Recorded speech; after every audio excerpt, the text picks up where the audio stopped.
સાબરકાંઠા જિલ્લામાં તાલુકા પંચાયત પ્રમુખ અને ઉપપ્રમુખની વરણીને લઈ રાજકીય ગરમાવો જોવા મળી રહ્યો છે। જિલ્લાના 8 તાલુકા પંચાયતોમાં ભાજપ અને આમ આદમી પાર્ટીના પ્રમુખ તેમજ ઉપપ્રમુખ પદના ઉમેદવારોએ ટેકેદારો સાથે ઉમેદવારી પત્રો ભર્યા હતા। હિંમતનગર તાલુકા પંચાયતમાં પ્રમુખ પદ માટે નરેશ પરમાર અને ઉપપ્રમુખના પદ માટે ઉષા પટેલે ઉમેદવારી નોંધાવી। સ્થાનિક સ્વરાજ્યની ચૂંટણી બાદ જિલ્લામાં 7 તાલુકા પંચાયતોમાં ભાજપને બહુમતી મળી છે, જ્યારે પોશીના તાલુકા પંચાયતમાં આમ આદમી પાર્ટીએ બહુમતી મેળવી છે। હવે આવતીકાલે ચૂંટણી અધિકારીની અધ્યક્ષતામાં યોજાનારી સામાન્ય સભામાં સત્તાવાર રીતે પ્રમુખ અને ઉપપ્રમુખની વરણી કરવામાં આવશે।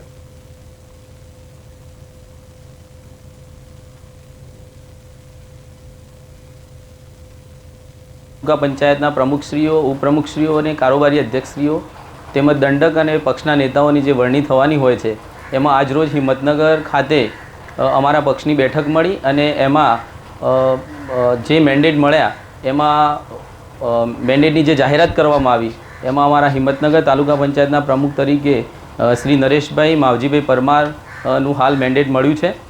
એવી જ રીતે અમારા તાલુકા પંચાયતના ઉપપ્રમુખ તરીકે ઉષાબેન પંકજભાઈ પટેલ કે જેઓ વક્તાપુર તાલુકા પંચાયત સીટમાં બિનહરીફ ઉમેદવાર થયા હતા અને એમને ઉપપ્રમુખ તરીકેની આજે વિહિપમાં એમનું નામ